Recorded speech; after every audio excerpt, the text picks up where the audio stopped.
Ay baş qədənim, gör nə deyirəm. Amma bax. Ne olur hadi. Ay bu gündən sonra qərar verdim ki, səndən bir dost olaq. Oo ya Allah'ın adı. Deyirəm dana qanıqam, deyirəm bir dost olaq, bir ata kimi yox, bir dost kimi. Babırın axırı her şeye gitmeyecek. Yox sən də. Dəqiq olsun ha bak Ay, istəklərim qəribə olacaq. Narahat olmaya qanıqam. Daş çörək dədin nə var nə yox. Valla qanıqam dədəyə geçəyəm. Bir də paproz bir çəkək. Ay o ne paproz mən çemirəm oydu. Keçən dəfə görmüşəm dana cibində bir tanesi var. Aman bilməsin ha. Ay, Oldu da. əzizət tapmaq haqqım ama bilməyəcək. Bak dəqiq olsun ha. Ay, bir Şeydədir orada geç pencerenin dibində.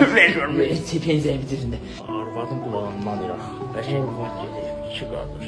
Qol sallanlar, strategik iki dənə matı. Ay sen ne danışsan ay kim atı ne de yekek boyundan başından tanıyır ne sen haber dost söyle. böyle dostluk mu olur biz sen yekek